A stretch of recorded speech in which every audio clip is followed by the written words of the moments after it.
সমস্যা নেই। প্রীতি, আপনি আমাদের এখানে কিভাবে আসলেন, মানে কিভাবে আমাদের খবর পেলেন, আমাদের খোঁজ জানতে পারছেন? আমার একটা আত্মীয়র কাছ থেকে শুনছি, প্লাস ভিডিও দেখে তারপর আমরা আসছি। ভিডিওতে অনেক ভালো লাগছে যে আসলে অনেক সুন্দর করে মানে বোঝানো হয়, দেখানো হয়। একটা অ্যানিমেল স্কিন তো আসলে মানুষ মানে দেখা গেছে যে করে অনেক সুন্দর করে, এটা অবজারভেশন করতে হয়, দেখতে হয়, বুঝে বলতে হয়। অনেকে দেখা গেছে এটা সুন্দর করে বলে না, করে তারপরে করে ফেলে, একটা স্যাটিসফ্যাকশনের ব্যাপার আছে। সো আমি এখানে আইসা অনেক স্যাটিসফাই ফিল খুশি হয়েছেন তো? জি ম্যাম, খুবই খুশি, আলহামদুলিল্লাহ।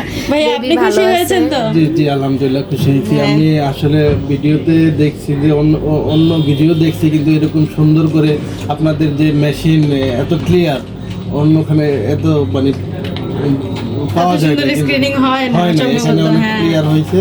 আর যত্ন আলহামদুলিল্লাহ। সহকারে বুঝে একদম অনেক সুন্দর করে দেখানো হয়েছে, বোঝানো আমরা অনেক হয়েছে। খুশি আসলে। জি থ্যাংক ইউ, আবার আসবেন। আমরা জি, অনেক খুশি, অবশ্যই। কারণ আমরা চাই কি যে এগুলো তো একটা বিশেষ মুহূর্ত। জি ম্যাম। অ্যানিমাল স্ক্যান বলে, মানে এই যে ফার্স্ট প্রেগনেন্সি বা যেটাই বলি, যে কয় নাম্বার প্রেগনেন্সি হোক, এটা তো আসলে একটা বিশেষ মুহূর্ত। আমরা সবসময় চাই যে মা বাবা দুজনেই যেন এটা একসাথে শেয়ার করতে পারে। সেজন্য আমরা সবসময় পেশেন্টকে বলি যে আপনার হাজব্যান্ড অ্যালাউড, হ্যাঁ আসবেন আমাদের সাথে, আমরা যেন এটা আপনাদের কাছে একটা হোমলি পরিবেশ মনে হয়, এটা যেন কমার্শিয়াল কিছু মনে না হয়। না, না, ঠিক আছে। থ্যাংক ইউ সো মাচ আমাদের এত সুন্দর করে বলার জন্য।